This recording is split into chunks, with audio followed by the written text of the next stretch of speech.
Do you know that nursing home residents have higher mortality rates compared to the general elderly population due to frailty, underlying health conditions, and the risk of infectious diseases? Depression is prevalent among nursing home residents, and studies indicate that up to 50% of residents experience depressive symptoms, according to the National Institute on Aging. Although these people are heading towards the last phases of their life, doesn't mean that we need to leave them astray. No matter the age, religion, or even color, we are all human, and we are no different from one another. Therefore, we should lend a hand while we can. That is why we will be focusing on SDG number 3. We will be focusing on SDG number 3 because it aims to ensure healthy lives and promote well-being for all at all ages.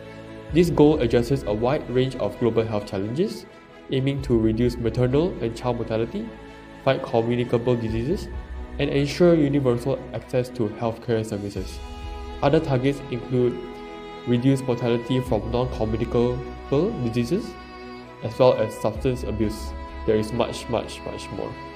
Achieving SDG number 3 is fundamental for the overall Sustainable Development Agenda, as health directly impacts economic stability, educational attainment, and quality of life. For our project, we want to focus on ensuring universal access to healthcare services as our main target. In this case, we will be visiting Pertubuhan Kebajikan Orang Tua Cacat dan Kurang Upaya Taman Konap to broaden our horizon upon this issue and to get a better perspective on it by being involved in this old folks home. It is established quite recently, as in 2019, it has already around 20 old folks. Our group will be embarking on an adventure consisting of me, Don, Amir, Islam, Hansian, Aifi, as well as Ija. But before that, guys, you need to buy some resources to donate. Okay guys, so now we're gonna buy some stuff for the orphanage. Yeah. So PS, teacher, Miss Flora, ladies and gentlemen, we're not actually going to an orphanage anymore. Instead, we changed our strategy to go for an old folks home due to a number of rejections from the orphanage and time constraints. So yeah, we're heading to an old folks home now. Yep, very good. So first, of course, we will not forget is fine sugar. So yes, into the bag, it goes. Let's go. Numero 4 is telur kampung.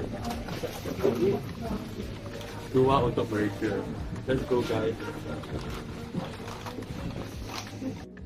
Ini ada sop nali, pot.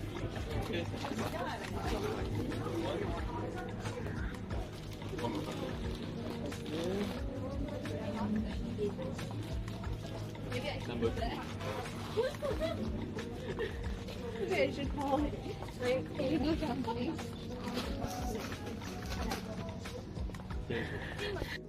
Last but not least, of course, well-refined oil.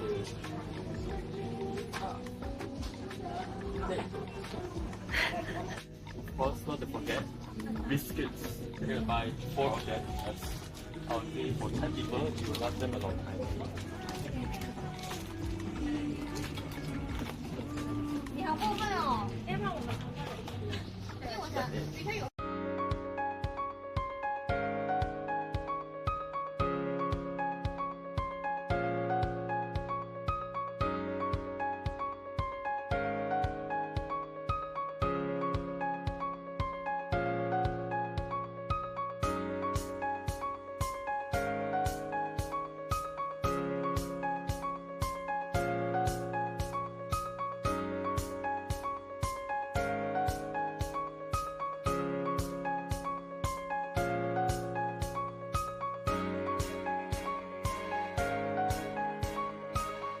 After donating all of the resources that we have bought in Jayagosa, we head towards the left side of the old folks home, where I would consider the lounging room of all the old folks, as all of them are there. So now we will be interviewing them basically. I come here in 2020 at the age of 78, and now I am 80. I have a son who is in the Army Air Force. This is my first time being in an old folks home, and there's nothing much happening here. Although there is a language barrier because I was raised in the UK, and the only language I know is English, and my Malay is not that very good either. However, I don't mind being here because this old folks' home is very spacious, and when the wind blows, it is very nice and refreshing. Moreover, at the very least, they are taking care of me while my son is busy in the army. They have delicious foods, and I don't feel lonely here because there are people around. I have polio and have used a wheelchair since birth. At first, I was reluctant to move into an old folks home, but my family was too busy to take care of me and their dog. It was the best choice for me to come here. To my family's surprise, I quickly found happiness here. I made friends easily and treated everyone as my best friend.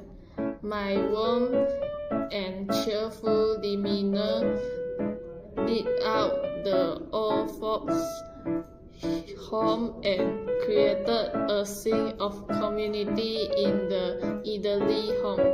I love participating in various activities and sharing stories from my past.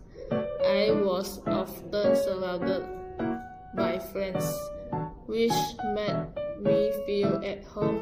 I realized that even in a place that I was once afraid of, I could find true happiness and the warmth of a loving community. This old folks home located in Cheras is home to 20 different elderly people. All of these elderly live in this home due to various reasons. One of the reasons is that they have no relative that can stay with them. Some of these elderly relatives live far and didn't have time to visit them. Not just having no relative, these old folks also stay in this home due to them being too sick. One type of sickness that the elderly suffer is from dementia. Dementia affects some of the elderly here. Because of this issue, they started to forget many things such as forgetting themselves as well as forgetting how to eat. Another thing that the old folks lack is the need for food. Some of these elderly can sometimes feel hungry due to having not much food to eat or because the supply for food is limited. In conclusion, try to visit these old folks so they can feel a bit more at ease with more people with them and can try to bring food to them so that they don't starve themselves. Hi, I'm Mr. Lee. I actually have no choice but to come here due to financial issues. My friend recommended me to volunteer to work here. That was my perspective at the start, but after helping them, I feel a sense of fulfillment. In here, I feel very needed here as these old folks are reaching the final phases of their lives. I would say the people here are mentally unstable. It is understandable due to their age. Most of them here have dementia. They tend to forget stuff like their children, their home, and to the point of basic human needs. As volunteers, we would need to help them by feeding them, bathing them, and teach them how to sit. And that is how much they need our help. Personally, it is very hard being a volunteer, as you would need to help them when unexpected. Sometimes in the middle of the night, they would suddenly cry. In this case, being a volunteer is not for the faint of heart, but if you have what it takes and have the willfulness to do so, go ahead. Through this experience, we all have learned a little compassion, like donating resources or even talking to these old folks in general can go a long way, as these old folks feel happy talking to us as they haven't been talking to anyone from the outside world for a long time. We will feel a sense of joy and fulfillment after this experience, and we wish to do more of this. Hopefully, our efforts can give a long-lasting impact to these old folks. In conclusion, we must learn to extend our hand to whoever we can, whether it's the homeless, the elders, the orphans, the least fortunate, or anybody that needs a lend of hand. For every step we take toward ensuring the health and well-being of our elderly, we build a more compassionate and resilient society for all generations.